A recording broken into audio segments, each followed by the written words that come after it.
오늘은 이제 리토르넬로로 갑니다.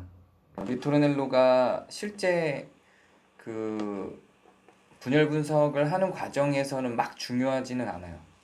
실제로 분열 분석 진행하는 데는 중요하지 않은데 그 개념을 정리하는 데는 매우 중요하고요. 분석에도 중요합니다. 그러니까 보통 정신 분석은 분석에서 끝나거든요. 분석에서 끝나고 그 치료 과정으로 넘어가진 않아요. 정신 분석은. 근데 이 분열 분석은 분석 후에 치료 과정이 있어요. 그래서 분석을 할 때는 이 얼굴성이나 리토르넬로가 되게 중요하게 작동을 하고 치료로 직접 들어가는 상황에서는 리토르넬로가 많이 작동하지는 않습니다. 그 음악 용어예요. 리토르넬로가 음악 용어인데 이게 단지 그냥 음악 용어에서 끝나지 않고 심리치료 안으로 들어와서 분열 분석에서 재정이 된 용어인 거죠. 원래 리토르넬로는 여기 이제 화면에 보면 나오는 요 악보에서 나오는 요 반복되는 구절들을 리토르넬로라고 해요, 음악에서. 후렴구하고는 달라요. 초기에 리토르넬로가 들어왔을 때는 이걸 후렴구라고 번역을 하신 분들도 있었어요. 근데 후렴구는 똑같이 반복되는 걸 후렴구라고 합니다. 근데 리토르넬로는 똑같이 반복되지 않아요. 조금씩 차이가 납니다. 그래서 뭐 따다다다다다다단단단 뭐 이렇게 갔었다면 죄송해요, 음이 이상해서 따다다다다다단 따라단단 이렇게 조금씩 변주가 되는데 그 변주되는 게 반복되는 그런 구간을 리토르넬로라고 합니다. 이 리토르넬로의 특징은 뭐냐면 차이나는 반복의 패턴을 갖는다는 거야. 차이나는 반복의 패턴을 갖는 거고 분열 분석적 입장에서는 이렇게 우리의 삶이 차이나는 반복의 패턴으로 반복되고 있다고 보는 거죠. 이게 정신분석에서 나오는 개념을 반박하면서 등장을 한 거예요. 정신분석에서는 우리의 정신을 분석할 때 차이나는 반복이 아니라 동일성의 반복을 분석합니다. 어릴 때 어떤 일이 있었는데 그 일이 계속해서 어떤 관계들 속에서 똑같이 반복된다고 보고 그 똑같이 반복되는 패턴을 이제 찾아내는 거죠. 그게 정신분석적 방법인데, 근데 분열 분석을 연구하다 보니까 이게 똑같이 반복되지 않는 거예요. 인간들의 삶이 조금씩 차이가 난단 말이죠. 근데 정신분석에서는 똑같이 반복된다고 하고 차이가 나는 것들을 잘라버리고 똑같이 반복되는 반복 구간만을 가지고 분석을 하니까 오류가 생기는 거예요. 정신분석에. 근데 분열 분석에서는 보니까 배치가 바뀌거든요. 시간도 흘렀고, 내가 3살 때, 4살 때, 5살 때, 청소년기 때 반복되던 그게 지금 어른이 돼서는 그때의 환경이 아니에요. 그때의 배치가 아니고, 그때 만나던 사람들이 아니기 때문에 똑같이 반복되는 것처럼 보이지만 분명히 어떤 차이 나는 패턴을 갖고 있다는 거죠. 그렇기 때문에 그 동일한 반복이 아니라 어떤 차이를 내면서 반복하는지, 그리고 그 차이가 뭐 때문에 만들어지는지, 어떤 배경에서, 어떤 배치에서 그 차이가 만들어지는지를 분석하는 게 분열 분석이 아주 중요한 소스가 되는 거예요. 그래서 이 리토르넬로 분석에서는 시간하고 공간을 구성하는 요소를 파악하는 게 매우 중요합니다. 내가 5살 때 했던 행동을 지금 30살 때 만약에 반복을 한다면 절대 동일할 수 없어요. 어떤 차이들이 있다고요. 왜냐하면 나이가 흐르면서 내 지식도 달라졌고요. 쌓여있는 그 성격도 변화된 부분들이 있을 거고 그런 상황에서 반복되는 패턴에서 정신분석은 20%만 반복이 돼도 이걸 반복으로 보고 이것 봐 그때 반복한 거 또 그대로 또 반복하잖아 이렇게 발견을 한단 말이죠. 그러면 잘못된 분석인 거예요. 80%는 차이가 났거든요. 그러니까 그 차이 나는 80%는 왜 분석을 안 하냐는 거죠. 이게 이제 분열 분석이 정신 분석을 비판하면서 그 차이들을 분석을 추가로 해야 된다라고 보는 겁니다. 어, 그러니까 그렇기 때문에 이 분열 분석이 조금 더 복잡하고 힘들고 어려워요. 정신 분석은 반복 패턴을 하나로 동일성 있게 발견하면 되는데 분열 분석은 그거를 동일성 있게 하나로만 발견해서는 분석이 완결됐다고 보지 않기 때문에 무엇이 차이가 나고 어떤 배치에서 어떤 배치 때문에 차이가 나는지까지 봐야 되니까 어려워지죠. 그리고 요거는 개인에게만 발생하는 게 아니에요. 개인과 집단 모두에서 발생을 하고 그 모두의 정체성에 기여를 하죠. 그 어떤 집단이든지 간에 그 회사에서도 그 회사가 갖고 있는 문제가 계속 반복되거든요. 그러니까 저도 이제 그 조직 갈등 중재를 종종 나가는데 그 조직 갈등 중재를 나가면 그 회사가 갖고 있는 특유의 문제들이 있어요. 그러니까 제가 제일 많이 했던 그 갈등 중재를 했던 어떤 한 회사가 있는데 제가 처음으로 책임 중재자로 나갔고 보통 이제 회사 중재 나갈 땐 팀으로 나가거든요. 처음으로 그 책임 중재자로 나갔고 그래서 팀을 이끌고 나가서 중재를 했던 데기 때문에 그 종료가 됐고 돈을 다 받고 더 이상 돈을 안 받는데도 계속 교류를 하면서 제가 봐주는 그런 회사가 있어요. 근데 똑같은 문제가 계속 발생해요. 그럼 만약에 정신분석적 입장에서 그 회사를 보면 지난번에 발생한 문제랑 똑같은 거잖아요. 이거 그때 이거를 안 막았기 때문에 이 문제가 또 나오는 거 아니에요? 이러고 끝낼 수 있다는 거죠. 근데 분열 분석적으로 이 회사의 갈등을 접근을 하면 그때 반복된 것과 지금 무엇이 다르길래 그때 그 문제를 극복했는데도 불구하고 다시 발생했는가를 발견하는 거죠. 그래야 진짜 근본적으로 다시 재발한 이번 문제들을 해결할 수 있는 거예요. 그때랑 동일한 문제라고 보면 동일한 방식을 취할 수밖에 없는데 어떤 차이를 만든 반복이길래 이게 재발했는가 이렇게 접근을 해야 되는 거죠. 그러려면 그때와 지금 이 문제의 재발이 어떤 차이가 있는가를 분석을 해야 다른 접근을 시도해 볼 수 있는 거죠. 그러니까 새로운 사건으로 봐야 된다는 거예요. 새로 만들어진 그 문제에 대해서. 그래서 이 리토르넬로의 아주 기본적인 특성들이 있는데 일단 반복성, 설명한 대로 반복성이 있어요. 그리고 영토성, 그러니까 반복성이라고 하는 건 어떤 문제가 반복된다고 하는 거니까 그 문제를 반복시키는 영토성 규칙을 얘기하는 건데 그 문제를 반복시키는 그 사람의 규칙 혹은 그 조직의 규칙을 발견하는 거예요. 그게 영토성. 변이성, 어떤 차이가 만들어지면서 반복되는가. 변이성. 그리고 리듬성이라는 게 있습니다. 이 리듬성이라고 하는 거는 박자하고는 달라요. 박자는 지루하죠, 되게. 박자하고 리듬은 다르죠. 박자는 강양약, 중간양약, 강양약, 중간양약 이렇게만 가는 거예요. 이게 박자라면 리듬은 그 박자를 토대로 해서 계속 변이가 일어나요. 리듬은 변이를 동반해요. 그래서 이 음악 전체에 흐르는 리듬성이 있어요. 음악을 봐도 그 박자만 계속 반복하면 얼마나 지루해요. 근데 그 반복되는 박자 사이에 선율과 음악과 이런 것들이 변주로 들어가면서 이전의 강양약, 중간양약과 다른 지루하지 않은 이번 음절을 만들기 위해서는 그 강양약, 중간양약에 다른 변화들을 줘야지 반복이 돼도 아름답게 느껴지는 거예요. 그게 리듬성이에요. 그러니까 반복성하고는 리듬성하고 반복성은 달라요. 리토르넬로에서 발견해야 되는 건 이 영토성 내에 있는 이 박자도 발견을 해야 되지만 변이를 동반하고 있는 리듬성도 발견을 해야 되는 겁니다. 우리의 삶도 마찬가지예요. 나는 성격이 내성적이어서 10년 전에 겪었던 문제를 지금 또 겪고 있어. 절대 10년 전에 겪었던 문제 그대로가 아니에요. 그 문제는 발전했거나 축소됐거나 어떤 형식으로 변화가 일어나 있을 겁니다. 만나는 사람도 다르고 시간도 흐르고 나는 이제 어느 정도 성숙했기 때문에 그때 그 문제가 발생한 게 아니에요. 어떤 차이를 갖고 발생했는지를 분석을 해야 되는 거죠. 네, 이렇게 되면 이제 좀 복잡해지죠.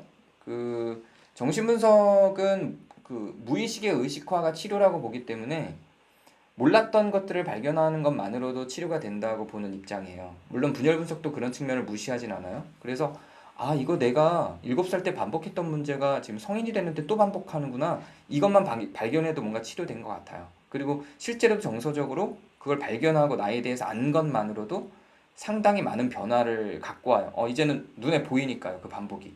그것만으로도 대비할 수 있게 되는데 근데 또 반복돼요. 왜냐면 반복되는 건 눈에 보이지만 거기에서 만들어진 차이는 눈에 안 보이면 이거 막기 힘들거든요. 그 변형이 있으면 예상 패턴에서 변형이 있으면 막기 힘들어요. 축구나 야구를 하다 보면 이제 그 축구하는 스타일이나 야구하는 스타일의 상대의 패턴을 분석을 해요. 어떤 사람이 늘 이 공을 던지는데 투수가 공을 던지는데 밑으로 내려갔다가 올라오는 커브를 던지는 사람이다. 그 패턴을 분석을 했어요. 그래서 밑으로 내려갔다 올라오는 공이라고 예상하고 치려고 했는데 밑으로 내려갔다가 올라갔다가 한 번 더 밑으로 내려갔다 올라오는 변화구를 구축한다면 못 치죠. 이런 거 같은 거예요. 그래서 어떤 차이를 놓고 발생하는지도 같이 분석을 해야 된다는 거죠. 그래서 리트로넬로에서는 시간성 분석이 굉장히 중요합니다. 왜냐하면 10년 전과 지금은 시간이 흐름에 따라서 많은 것들이 변했기 때문에 그래요. 그러니까 시간이라고 하는 건 우리 주변에 있는 배치들을 변화시키죠. 만나는 사람도 10년 전과 지금은 다르고요. 그래서 시간은 많은 것들을 변화를 시킵니다. 그래서 이건 단순히 그냥 1년, 2년, 3년, 4년 이런 시간만이 아니라 그 경험과 인식을 포함하고 있는 시간성을 의미하는 겁니다. 제가 논문 중에 시간성 기반 정신분석을 진행해서 그 편집증을 치료한 그 사례를 논문으로 쓴 게 있어요. 이제 의처증을 갖고 있는 어떤 분을 제가 이제 그 시간성 기반 정신분석으로 치료를 한 케이스인데 한 케이스가 아니고요. 되게 많은 경우가 이 시간성 기반 정신분석이 유효해요. 그 내담자들에게 우울증, 편집증, 강박증 이런 신경증적 기반의 그 심리적 문제를 갖고 있는 분들한테 이런 시간성에 기반한 정신분석이 많이 효과적입니다. 왜냐하면 사람이 자꾸만 과거의 어떤 특정 시간에 묶여서 그 특정 시간에 묶인 그 안에서 벗어나지 않거든요. 근데 그렇게 특정 시간에 묶여 있는 사람에게 지금 시간이 많이 지났다라고 하는 그래서 배치와 만나는 사람과 지금 그 사람 자체의 자아와 주체성도 상당히 많이 변했다라는 것을 의식화해 주는 것만으로도 자기 정신을 굉장히 많이 재구성할 수 있어요. 그래서 시간성을 다루는 정신분석도 많이 연구가 됐고, 요거는 그 이제 라캉이라고 하는 정신과 의사에 의해서 많이 개발이 돼 있는 정신분석의 방법이에요. 그래서 특히 트라우마 치료에 이런 시간성 기반 정신분석이 많이 도움이 돼요. 근데 분열 분석은 단지 그 정신분석에서는 이런 시간성을 기반으로 하는 그 정신분석이 많이 활용되지 않고 라캉의 어떤 특이한 기술 중에 하나거든요. 이걸 논리적 시간성이라 그래서 시간성을 논리적으로 구성할 수 있도록 돕는 방법을 취하는데, 근데 분열 분석에서는 정신분석에서는 하나의 아주 미시적이고 작은 치료 방법 중에 하나인 시간성을 다루는 문제가 분열 분석에선 굉장히 중요해져요. 시간의 흐름에 따라서 다 변하거든요. 굉장히 많은 것들이 변해요. 배치가 바뀌고 사람의 이념도 바뀌고요. 그 많은 변화들을 다 계산을 해야 그 시간의 차이를 두고 발생하는 증상들의 차이를 더 면밀하게 접근할 수 있다고 보는 거죠. 그래서 그 시간성을 통해서 갖게 되는 차이나는 기호나 사건의 배열들 이런 것들이 감각도 바꾸고요. 감정도 달라져 있고요. 그래서 욕망도 차이가 나요. 10년 전에 내가 갖고 있던 욕망과 지금 내가 갖고 있는 욕망도 달라지거든요. 이런 것들도 전부 다 분석값에 들어가게 되는 거죠.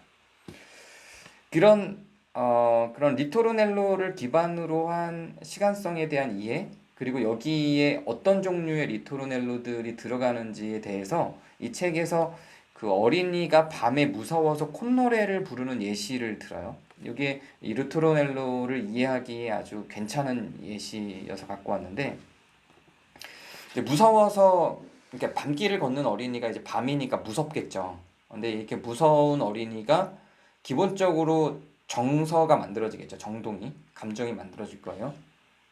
그러면 무서운 밤이라는 정동이 만들어질 거예요. 그럼 이 아이한테는 몇 개의 층위의 리토르넬로가 있어요.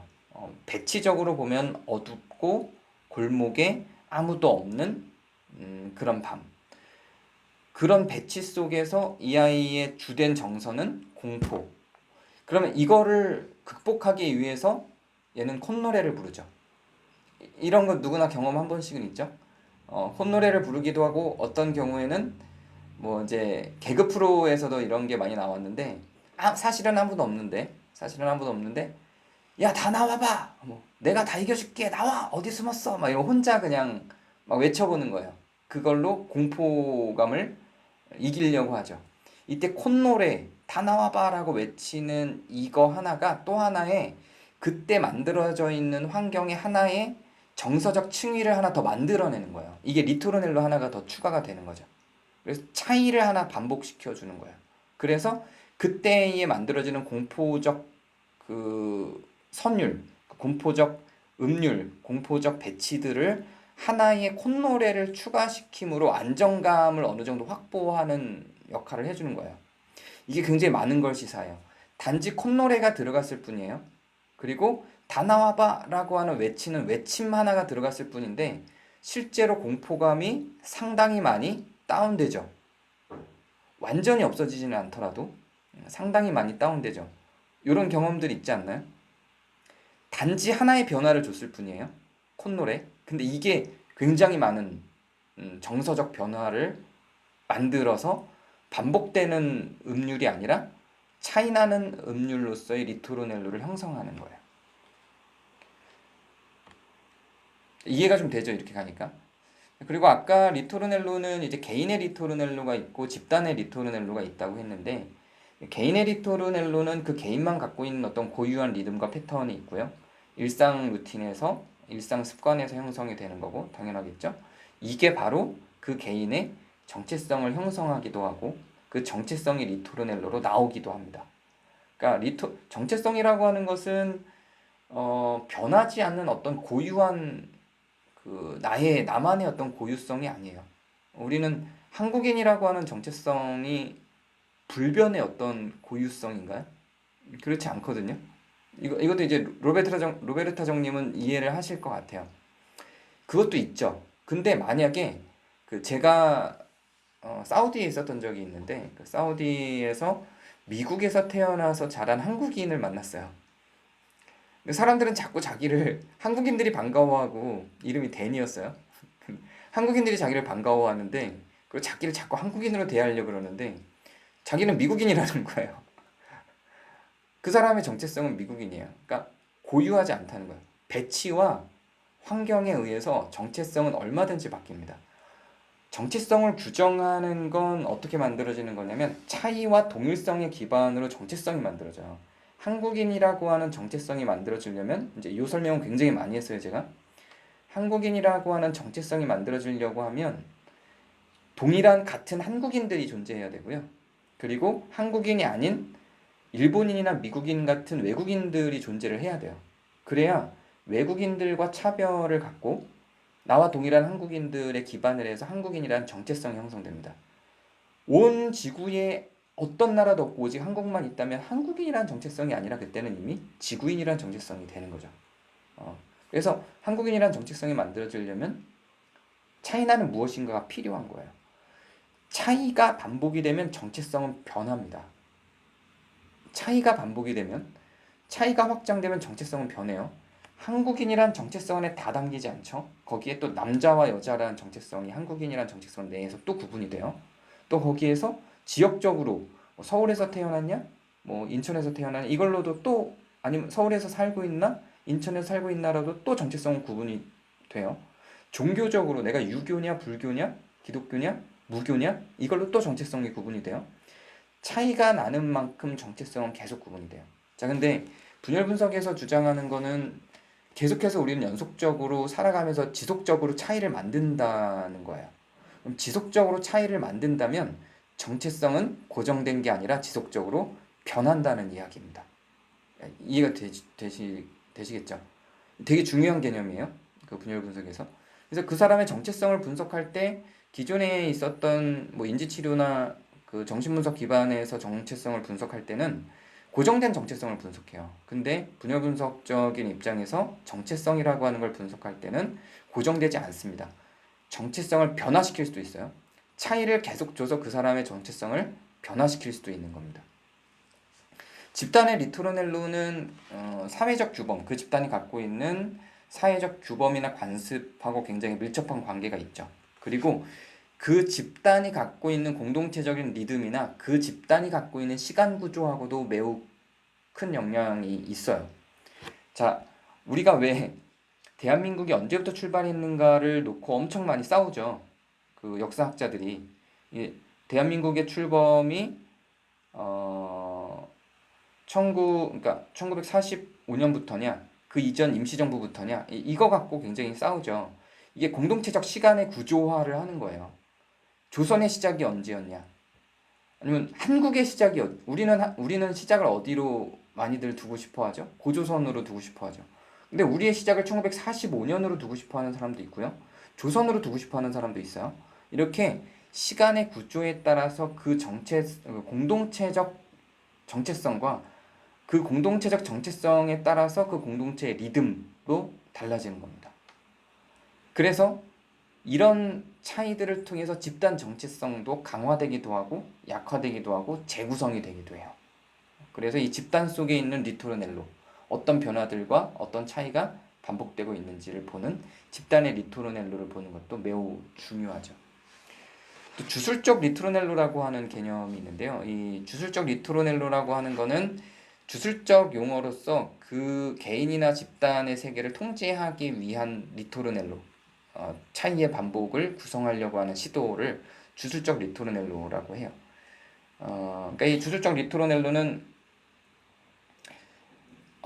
리토르넬로의 차이를 의도적으로 만들어내려고 해요. 왜냐하면 불확실성을 줄이기 위해서, 그리고 안정성을 확보하기 위해서 주술적인 리토르넬로를 추가해서 리토르넬로를 조정하는 거죠. 차이가 원래는 차이나는 반복이 좀 돌발적으로, 우발적으로, 우연적으로 발생하거든요. 그게 자연스러운 거예요.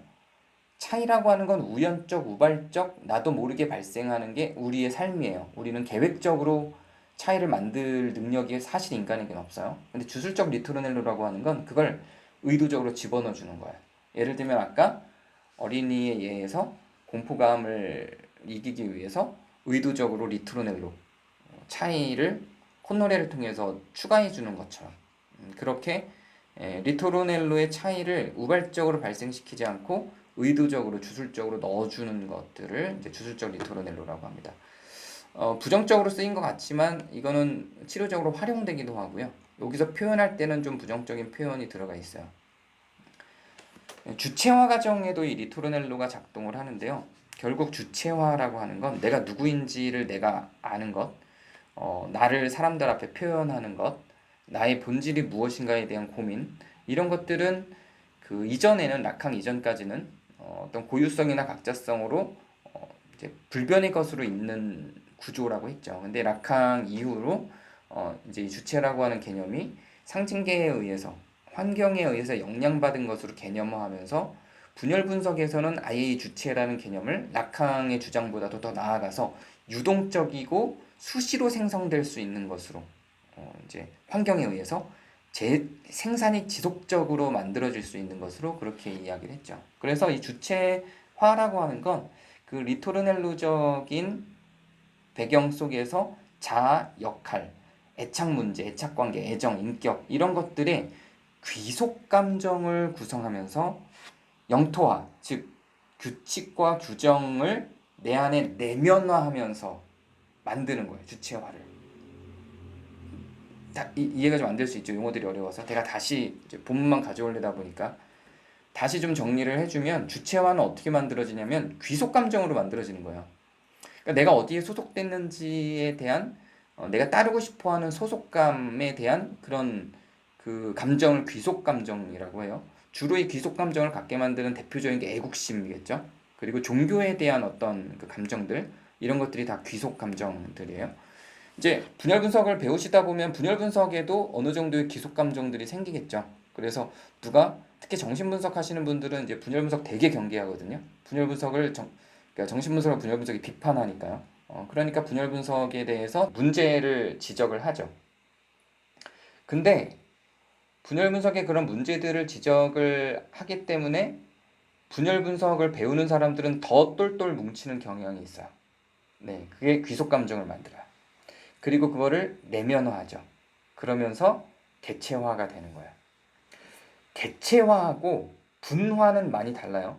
리토르넬로가 분화하는 건 내가 아직 만들어지지 않은 상태에서 과거의 나와 지금의 나는 달라. 저 사람과 나는 달라. 달라라고 규정하는 게 분화.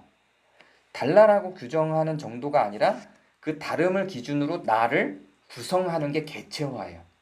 분화하고 개체화는 다릅니다. 분화는 나눠지는 것까지만, 개체화는 그 나눠진 것만이 아니라 그 이후 혹은 나눠짐과 동시에 나라고 하는 걸 구성하는 것, 그 개체화예요. 또 이 리토르넬로가 주체화되는 거는 그렇게 동일하게 흘러가는 대로 자아나 역할 이런 것들의 귀속 감정을 만들면서 세상을 내면화하고 마치 유행가가 삶을 반복하듯이 그렇게 반복하면서 환경을 받아들이면서 만들어지는 게 주체화예요. 주체화라고 하면 뭔가 환경과 대비되고 그래서 환경을 극복하는 힘이라고 인식하기 쉬운데 라칸 전까진 그랬어요. 근데 지금 분열 분석이 규정하고 있는 주체화는 이렇게 똑같이 흘러가는 환경에 지배당하는 어떤 것을 주체화라고 부릅니다. 근데 분열 분석이라고 하는 건 결국 이런 예속 과정, 귀속 감정을 통해서 만들어지는 이런 예속 과정, 귀속 감정에 의해서 환경을 내면화하는 이런 예속 과정으로부터 탈출하는 시도를 하는 게 분열 분석이에요. 그리고 자기 참조적, 자기 주도적으로 자기를 자기가 생산해내는 것이 분열 분석의 목적이고, 그러면 이전에 구성했던 주체화랑 뭐가 다르냐? 환경에 의해서 주체화가 된다라는 것을 인정하고 배치를 바꾸는 거야. 배치를 바꿔서 나에게 영향을 주는 배치를 바꿈으로 새로운 내 주체성을 내가 주도적으로 생성하도록 만드는 게 분열 분석이 되는 겁니다. 자본주의도 이런 방식의 리토르넬로를 갖는데요. 자본주의는 우리가 살아가는 지금 이 세상이잖아요. 모든 사람이 같은 리듬으로 같은 속도와 박자로 살아가도록 하죠. 그래서 이거는 사회 전반적으로 다 균일화된 생활 패턴을 만들어내죠. 아침에 일찍 일어나서 일찍 잠자리에 드는 사람이 건강한 사람이다. 뭐 이런 것들 다 동일하게 얘기하는 것처럼 같은 속도와 같은 리듬을 반복하게 하죠. 그러니까 리토르넬로는 리토르넬로인데 자본주의적 리토르넬로가 있는 거야. 그래서 이거를 TV나 인터넷 대중문화의 영향력으로 다 전파를 해요. 이거는 제가 쓴 게 아니에요. 가타리가 실제로 텔레비전이 리토르넬로를 어떻게 자본주의적 리토르넬로를 어떻게 형성하는지에 대해서 많이 비판해요. 텔레비전의 어떤 그 역할에 대해서. 그러면서 이게 책에 나오는 표현이에요. 자장가와 축가가 사라집니다.